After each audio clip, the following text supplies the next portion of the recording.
ഈശോയിൽ സ്നേഹമുള്ളവരെ,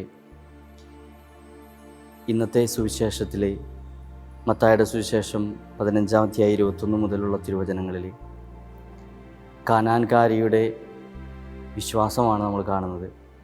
കാനാൻകാരി സ്ത്രീ തൻ്റെ രോഗിയായ മകൾക്ക് വേണ്ടി ഈശോയുടെ മുമ്പിൽ വന്ന് അപേക്ഷിക്കുകയാണ്. 2 കാരണങ്ങൾ കൊണ്ടാണ് ഈശോയുടെ മുമ്പിലേക്ക് കാനാൻകാരി കടന്നു വരുന്നത്. ഒന്ന്, കാനാൻകാരി സ്ത്രീക്ക് തൻ്റെ മകളോട് വളരെയധികം സ്നേഹമുണ്ടായിരുന്നു. ആ മകൾ അനുഭവിക്കുന്ന വേദന, ബുദ്ധിമുട്ട് അവളുടെ വേദനയായിട്ട് മനസ്സിലാക്കി അങ്ങനെ കർത്താവിൻ്റെ അടുത്തിലേക്ക് വന്നു. കർത്താവിനെ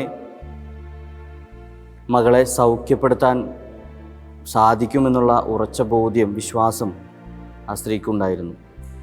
അതുകൊണ്ട് തന്നെ വളരെയധികം വിശ്വാസത്തോടു കൂടിയാണ് ഈശോയുടെ അടുത്തേക്ക് ആ സ്ത്രീ കടന്നു വരുന്നത്. എന്നാൽ ഈശോ ആദ്യം വിസമ്മതിക്കുകയാണ്. ആ സ്ത്രീയുടെ വിശ്വാസം എത്രമാത്രമുണ്ട് എന്ന് പരീക്ഷിച്ചറിയുകയാണ്.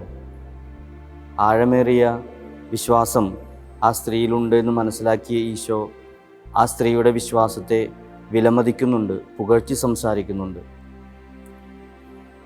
അതിനനുസരിച്ച് അവൾക്ക് അവളുടെ ആഗ്രഹം സഫലീകരിക്കുകയും ചെയ്യുന്നു.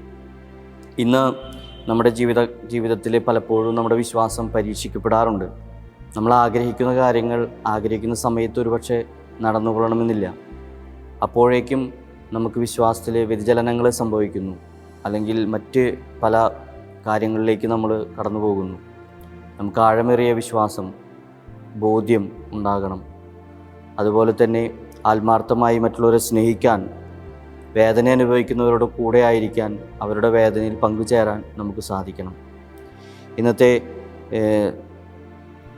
ലേഖനത്തിലെ ഫിലിപ്പിയുടെ ലേഖനത്തിലുള്ള ലേഖനഭാഗത്ത് നമ്മൾ കാണുന്നത് സന്തോഷിക്കാനാണ് ആവശ്യപ്പെടുന്നത്. ദൈവം നമുക്ക് നൽകിയിട്ടുള്ള അനുഗ്രഹങ്ങളെ ഓർത്ത് കൂടുതൽ സന്തോഷിക്കാൻ, അങ്ങനെ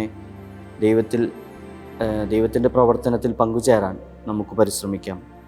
അങ്ങനെ ഈശോ ആഗ്രഹിക്കുന്ന രീതിയിൽ ജീവിക്കാൻ, സ്വർഗരാജ്യത്തിലേക്ക് എത്തിച്ചേരുവാൻ നമ്മുടെ ജീവിതം കൊണ്ട് നമുക്ക് സാധിക്കട്ടെ. ദൈവം നമ്മെ ഓരോരുത്തരെയും സമൃദ്ധമായി അനുഗ്രഹിക്കട്ടെ.